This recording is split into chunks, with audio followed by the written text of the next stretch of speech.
Hey guys, Xygor here.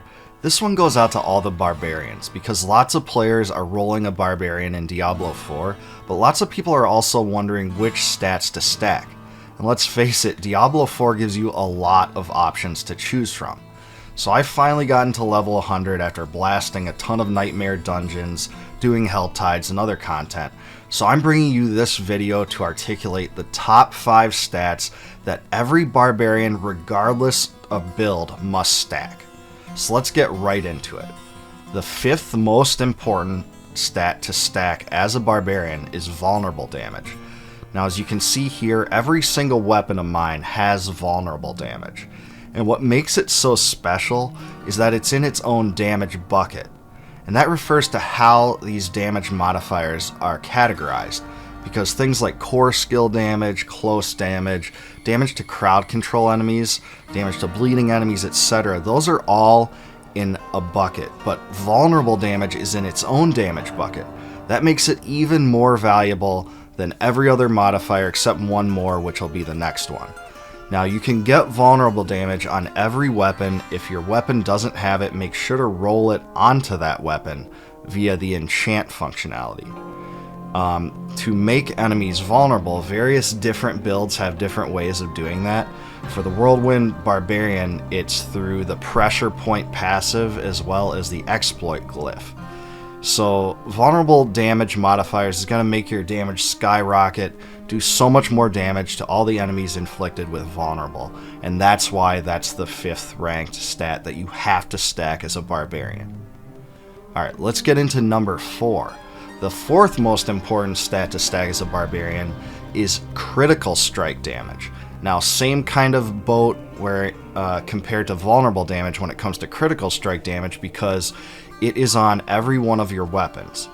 So this increases the damage that you do every time that you crit an enemy, and it just magnifies exponentially to do more and more damage, much like vulnerable, but it happens every time you crit, whereas vulnerable affects every enemy that you hit that's vulnerable. Again, very important stat to stack. You can get it on various Paragon nodes, you can get it on every weapon and a few of the glyphs, but you have to stack it, make sure it's on every weapon. And the key thing about critical strike damage too is that it has to be not only in the top part of the item, as you can see here, this one has 26.2% critical strike damage, but also a modifier in the lower part. Now I'm trying to roll it on this one, so I don't have it there yet, but for instance this weapon I do. I have it in the top level, the 26.2%, and then on the bottom level 26.2% as well. This weapon's in the same group. It has 52.5% on the top level, 42% on the bottom level. You want it on both, on every single weapon. That's what's going to get you that extra damage and help so much. Alright, number 3. Number 3 is resource generation. Now, resource generation is a very overlooked stat when it comes to Barbarians, but it's so important because it only rolls on rings. So you can see my first ring here has 17.7% resource generation, and my second ring has 18.5% resource generation. So added together, that's something like 37% if my math is correct. So that is a lot of additional resource, in our case Fury, that you'll be getting. And that is so important with the Barbarian, regardless of whether you're playing a Hammer the Ancients build or a Whirlwind build, because we expend Fury really fast. When it comes to Whirlwind, we're using a talent called Unbridled Rage. It's a skill, which consumes 100% more Fury than you would normally expend. And it's really important to have this so that you can continue to spin onto enemies and kill them. Here's Unbridled Rage. So because of that, this is so important to extend the length of your Whirlwinds. Whirlwind's a channeling ability that bakes in various stat modifiers into it at the beginning. And Hammer the Ancients. Hammer the Ancients is dependent on doing Hammer the Ancient skill, which costs 75 Fury each when you're taking that skill as well. So really important stat to stack. Number 2, the second most important stat to stack as a Barbarian, regardless of build, is Fury cost reduction. Now this one only rolls on boots and the amulet.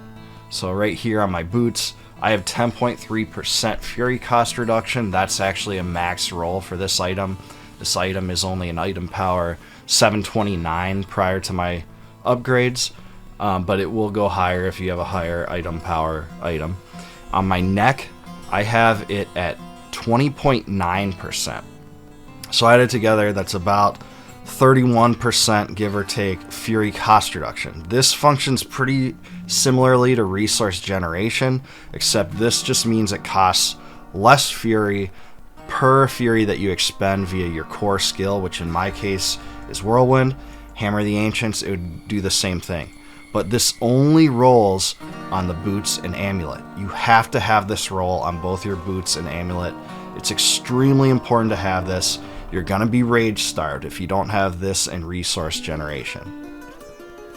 Alright, the number one stat that every Barbarian has to stack regardless of build is Cooldown.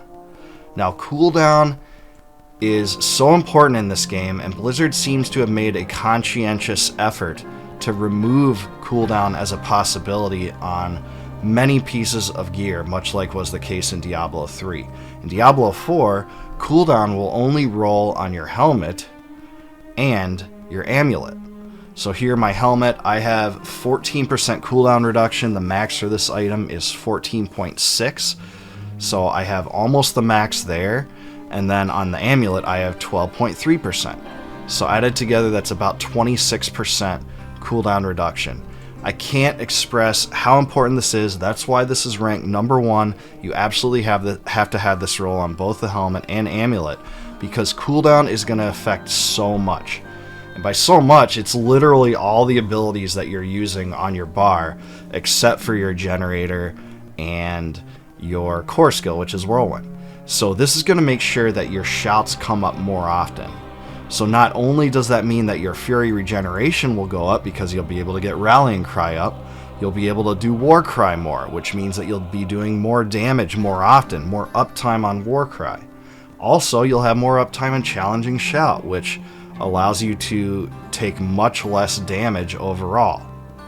So because of this, we're also using rings with abilities that give you Fury per second when active in this case, and also reducing the cooldowns in this case whenever you're using a shout. So I can't explain how important cooldown is. You actually have to have it on both of these two items to be able to sustain your Whirlwind over long periods of time. I've been able to kind of min-max myself to the extent that I'm very rarely rage starved, because I consistently have my shouts up and I consistently have enough Fury to keep unbridled rage whirlwinds going for long lengths of time. And these are the 5 stats that by stacking has helped me do that. So I hope this video helped.